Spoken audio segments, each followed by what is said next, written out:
এই ক্যামেরা নিয়ে এদিকে এদিকে এদিকে এই দেখ,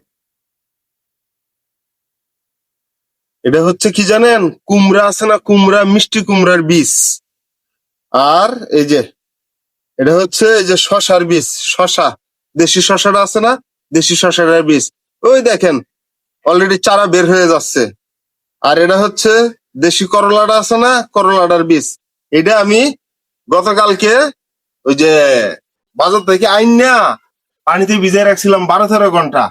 তারপর রোদে শুকাইছি 1 ঘন্টা। শুকানোর পর এই যে কাপড়টা দেখতেছেন, এটা দিয়ে পেঁচাইয়া, কম্বল আছে না, কম্বলের ভিতরে রাখিয়েছিলাম। রাইখে দেওয়ার ফলে কি হয়েছে জানেন? যে বীজটা 4-5 দিন লাগতো সারাটা বের হইতে, এটা 2 দিনে বের হয়ে যাইব এবং কোনো মিজ যাইব না। আপনারা যদি মিষ্টি কুমড়া লাগাইতে চান, বিশেষ করে বিচিটা, এই পদ্ধতিটা অবলম্বন করলে দ্রুত চারাটা বের হইব এবং একটা বীজও মাইর যাইব না। তাই আমি সম্পূর্ণ প্রসেসটা আজকে আপনাকে দেখাবো কিভাবে লাগাবেন। এই চল চল, প্রথমে আপনারা যেখানে কুমড়ার বীজটা লাগাইবেন, এই মাটিটা কুবাইয়া নরম জুজুরা করতে হইব। জুজুরা কইরা এই যে এরকম সমান করতে হইব। দেখেন, দেখতেছেন? এই দেখেন এরকম পুরোটা মাটি কিন্তু দেখেন একটা লেভেল করে লাইছি। এই লেভেলের মধ্যে এখন কিভাবে চারাটা রোপণ করব দেখেন একটু। এই দেখেন, এই যে কুমড়ার বীজটা আছে না, এটা কিন্তু একটা ফুটকি আর একটা মাথা আছে। এই ফুটকিটারে ভিতরে ঢুকে দিয়ে মাথাটারে উপরে ভাসায় দিতে হইব। এই দেখেন, হ্যাঁ, এই যে বিসমিল্লাহ আল্লাহ।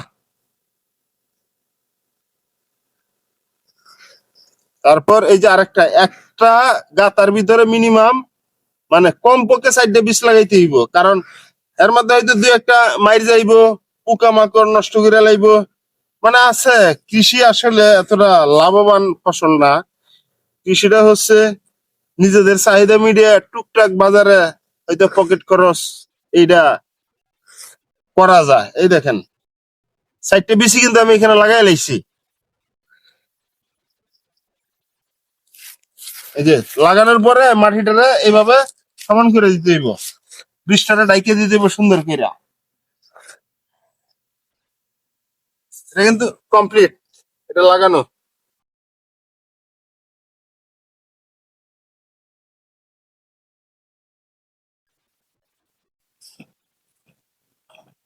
এটা এখন কি করতে হবে জানেন? আমি আসলে আপনাদের সুবিধার জন্য বিষয়টা এইভাবে দেখানোর চেষ্টা করতেছি। এখন এখানে যে আমরা বীজগুলা লাগাইছি, বীজগুলাতে কিন্তু উই আছে না, উই উই পোকা বীজ নষ্ট করে লায়, পরে পিঁপড়া বীজ খায় ফেলায়, পশু পাখিও বীজ নষ্ট করে। সেই জন্য এটার ভিতরে কীটনাশক আছে, কীটনাশক পানি দিয়ে মিক্সার করে লইছি। এখন আমি পুরাটার মধ্যে আর কি দিয়ে দিব। দেখেন এতে কি হইব আপনার, এই দেখেন যে পিরপা, তারপর উই যদি থাকে এর ভিতরে, এগুলা কিন্তু মরে যাবো গা। আমি প্রত্যেকটা গাছের ভিতরেই দিয়ে দিব যাতে এই সর্বনাশটা না হয়।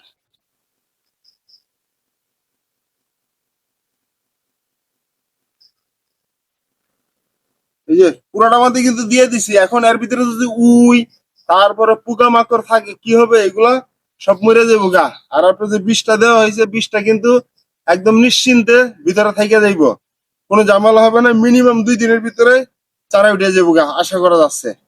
আসসালামু আলাইকুম।